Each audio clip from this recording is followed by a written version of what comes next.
As maiores reportagens do Norte Investigação começam muitas vezes com a ajuda de quem está do outro lado da tela. Se você tem uma denúncia, um documento, áudios, vídeos ou qualquer informação de interesse público, fale com a nossa equipe. WhatsApp 92 o prefixo 99297-2401. O seu sigilo é garantido.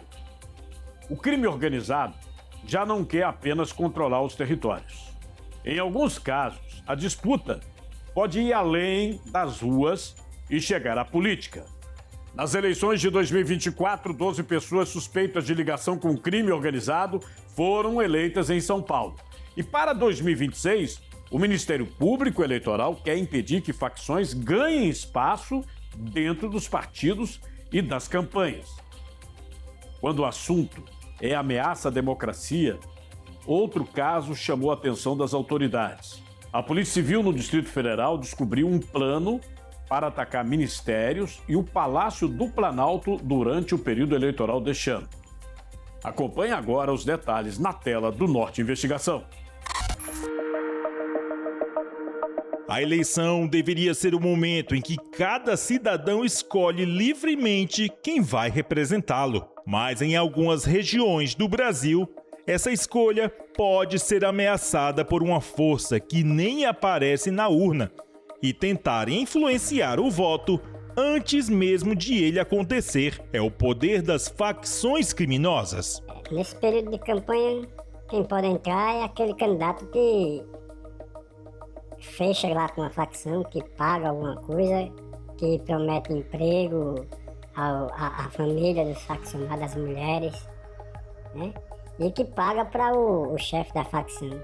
Aí esse pagando, fechando o acordo com o chefe da facção, outro candidato não entra. São locais como esse que candidatos relatam ao Ministério Público Federal, à Polícia Federal, que não conseguem entrar. Segundo eles, existe a necessidade de uma suposta autorização de líderes faccionados para que eles possam realizar o chamado trabalho corpo a corpo com comunitários. Grupos que nasceram no mundo do crime passaram a enxergar na política uma forma de aumentar ainda mais o poder que já exercem. E a estratégia pode ser direta: apoiar candidatos, impor nomes e pressionar comunidades inteiras. Onde a facção manda, a liberdade de escolha pode ficar pelo caminho. E aquilo que deveria ser uma escolha pode acabar virando uma ordem. Com a ampliação do mercado e da governança do crime organizado, que não lida mais só com a questão das drogas, mas ocupa território, explora outros serviços, como moradia, entrega de gás, energia elétrica, internet, passou a ser muito mais interessante ter relação com a política eleitoral desses territórios, inclusive influenciando a eleição de candidatos ligados ao crime organizado. A lógica é simples e perigosa. O crime não precisa ocupar um cargo público para exercer poder. Basta ter controle sobre um território para tentar decidir quem recebe apoio, quem pode fazer campanha e, principalmente, quem consegue chegar até o eleitor.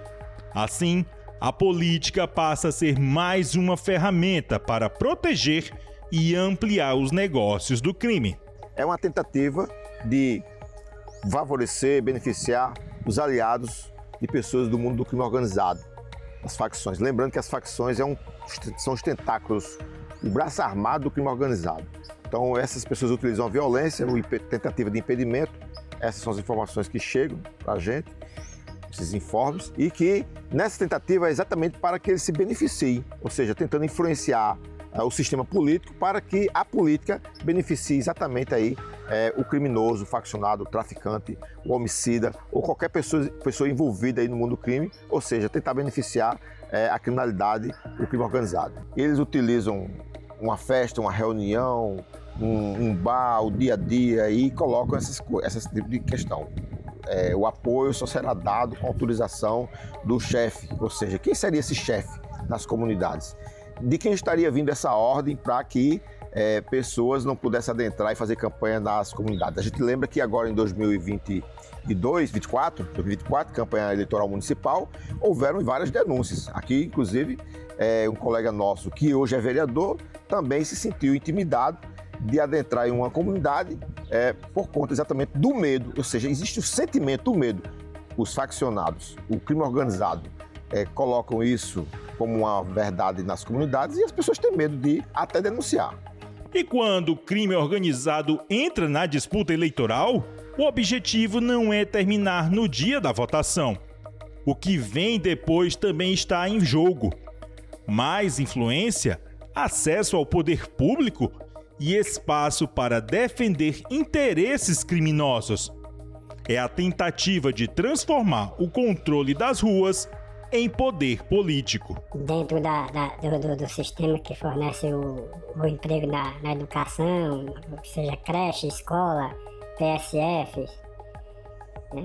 E aí as pessoas da facção são indicadas para esses empregos, além de receberem propina durante o tempo todo que o político está no poder. E esse risco já deixou de ser uma preocupação para o futuro. Nas eleições municipais de 2024, órgãos de inteligência informaram ao Tribunal Regional Eleitoral de São Paulo que 12 pessoas suspeitas de ligação com o crime organizado foram eleitas no estado. Foram 10 vereadores e 2 prefeitos. Ao todo, 70 pessoas suspeitas de envolvimento com o crime concorreram naquela eleição. Os nomes e as cidades não foram divulgados pelo tribunal, por se tratar de informação sigilosa. O dado mostra que a preocupação com a influência do crime já chegou nas urnas. Então, cada vez mais, essa conexão entre o crime organizado, a política eleitoral e a política pública tem se fortalecido no Brasil. Um levantamento recente da revista Piauí mostrou que nas últimas 5 eleições tem cerca de 80 candidatos sendo investigados por conta de participação no crime organizado, né? Tem um exemplo do município de Santa Quitéria, no Ceará, cujo prefeito foi reeleito com apoio do Comando Vermelho. E o alerta agora é para 2026. O Ministério Público Eleitoral orientou os partidos a olharem com mais atenção para quem são seus candidatos e para possíveis ligações com organizações criminosas. A recomendação é que qualquer suspeita de financiamento ou interferência do crime seja comunicada à Justiça. A ideia é evitar que o poder das facções ultrapasse as ruas e cheguem às urnas. Mas a ameaça não está apenas nas facções. As investigações das autoridades também acenderam um alerta para grupos extremistas que se organizam pela internet, recrutam pessoas e podem transformar ameaças em ações reais. Foi nesse cenário que aconteceu a Operação Rede Interrompida, realizada pela Polícia Civil do Distrito Federal em parceria com o Ministério da Justiça. A partir dessas informações, a Polícia Civil, por intermédio da Divisão de Prevenção e Combate ao Extremismo Violento, com análise própria dos dados, instaurou inquérito policial, representou por medidas judiciais para aprofundamento da investigação e preservação das provas digitais e materiais.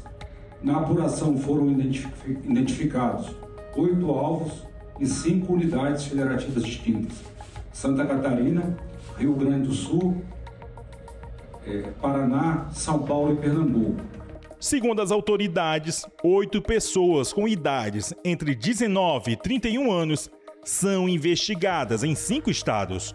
O grupo se conhecia principalmente pela internet e usava o Telegram para organizar uma mobilização em Brasília durante o período eleitoral. Nas conversas, apareciam planos de invasão a prédios públicos, escolha de alvos, recrutamento e até análise de mapas e plantas de edifícios.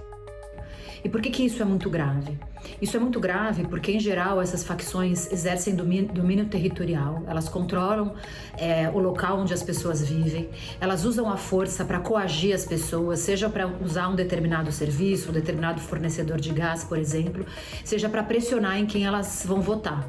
Também o crime organizado pode ameaçar outros candidatos que queiram, enfim, concorrer, tornando muito desigual a disputa eleitoral. Entre os possíveis alvos estavam o Supremo Tribunal Federal e o Palácio do Planalto. Segundo a investigação, os ataques seriam planejados para outubro, justamente durante o período eleitoral. E de acordo com a Polícia Civil, não eram apenas ameaças. Havia preparação e levantamento de informações para tentar colocar o plano em prática. A investigação começou depois de um relatório produzido pela Cyberlab, ligado ao Ministério da Justiça. A Polícia Civil abriu um inquérito e passou a acompanhar as conversas do grupo. Durante a operação, foram apreendidos materiais com apologia ao nazismo, facas e armas de fogo. É importante destacar que essas ações tinham por objetivo principal uma intervenção preventiva para evitar a progressão ou a escalada de ações potencialmente violentas. Segundo ponto a se destacar é que todos os alvos identificados possuem contra si elementos indiciários de associação, recrutamento, disseminação e deliberação de ações violentas. E tem outro detalhe que chama a atenção. Segundo o coordenador de inteligência da Polícia Civil do Distrito Federal, Maurílio Coelho, parte das informações usadas pelo grupo estava disponível na internet. Mapas, plantas e detalhes de prédios podem ser encontrados em páginas públicas. Apesar de todos serem de fora do Distrito Federal, aqui era o centro de gravidade. Então eles planejavam ações, compartilhavam documentos que mostravam, por exemplo, como se construir explosivos,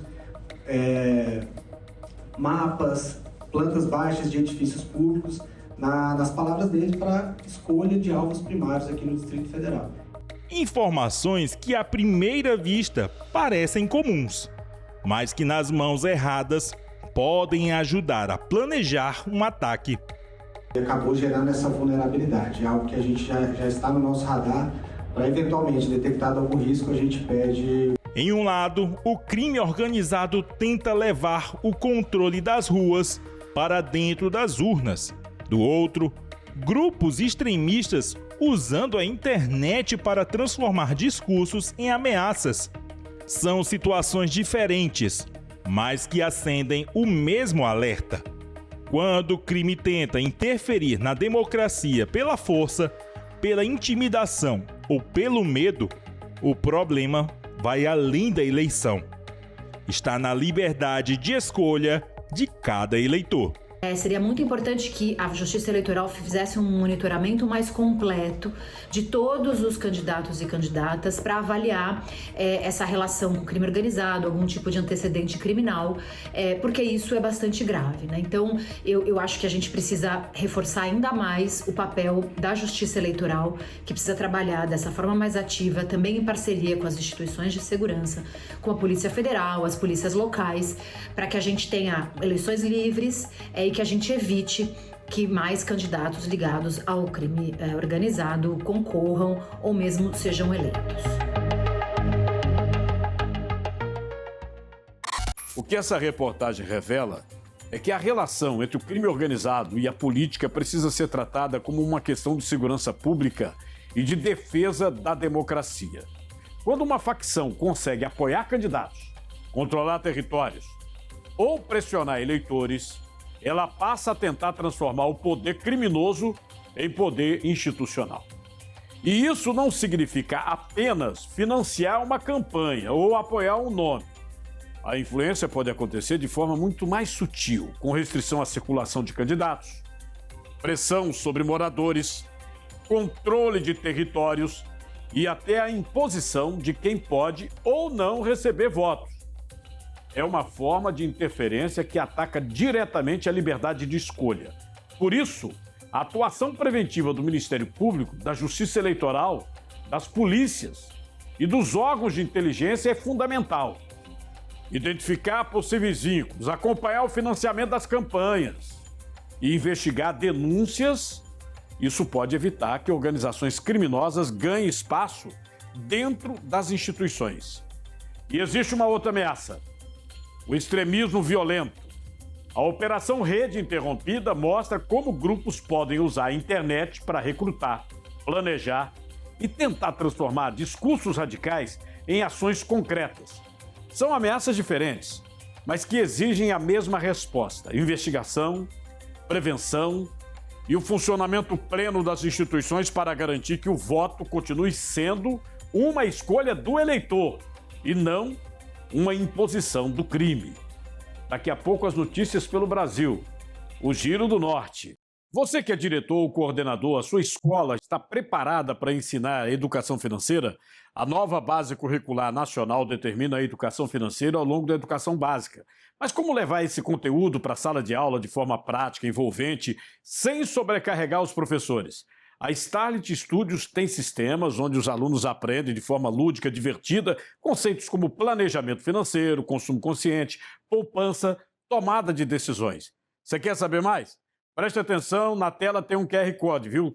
Tudo isso por meio de jogos educativos, o João Pidão, o Caminho do Cofrinho, com materiais pedagógicos e atividades alinhadas à BNCC, integradas à matemática, ao português e com o desenvolvimento das habilidades socioemocionais.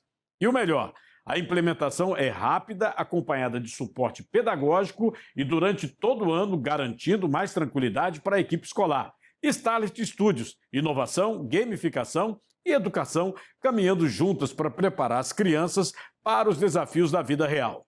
E atenção, QR Code o tempo todo na tela. Entre em contato agora mesmo e solicite uma proposta para a sua escola. Os principais fatos que movimentaram a semana no Brasil e no mundo. Você confere agora, De Olho no Norte.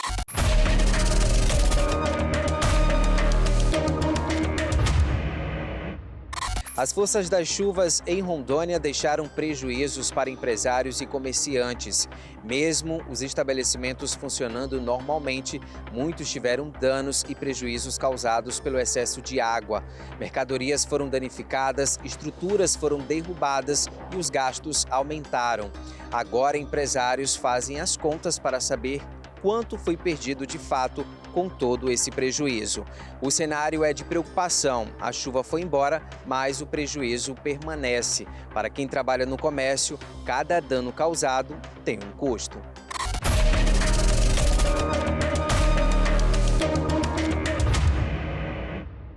Muito obrigado pela sua audiência, viu? E se você tem uma denúncia, um documento, qualquer informação que possa ajudar a revelar fatos de interesse da sociedade, entre em contato com a nossa equipe. O nosso WhatsApp, 92 o prefixo, 99297-2401.